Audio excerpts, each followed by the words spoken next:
mois après le lancement de la construction de rocade de Kinshasa par le président de la République, Félix-Antoine Tshisekedi, ce vaste projet, fruit du contrat sino-congolais, renégocié à l'avantage de la République, attire l'attention de la population via ses représentants à l'Assemblée nationale. C'est dans le cadre de leurs vacances parlementaires que 3 élus, dont Serge Condé, Patrick Munyonyo et Joseph Bangakia, ont sollicité et obtenu de l'Agence congolaise de grands travaux une visite sur les chantiers ce samedi 27 juillet 2024 avec la présence de l'entreprise CISC SA qui assure la matérialisation du programme sino-congolais et veille au grain comme le veut le premier des Congolais, Félix-Antoine Tshisekedi. Nico Nzaounza, directeur général de la CGT, était de la partie car tout est parti du point kilométrique 12 où l'on construit la base vide de Créquit.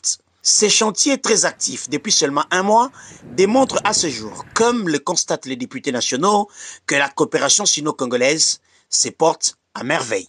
Parce que nous savons que le chef de l'État a lancé des travaux à travers la République, ici à Kinshasa, dans le Katanga et dans le Grand Kasaï. Alors il était question pour nous, pendant ces vacances parlementaires, d'initier cette tournée pour voir réellement ce qui se passe. Parce que très souvent, il y a des projets qu'on annonce et le suivi n'a jamais été là.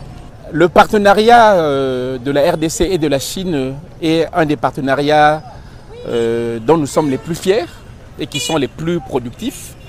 Et nous, comme parlementaires, nous allons veiller avec le vote du budget prochain à assurer aux infrastructures une part importante du budget national. Moi, je souhaiterais à ce que le gouvernement ne se limite pas seulement pour ces 3 projets.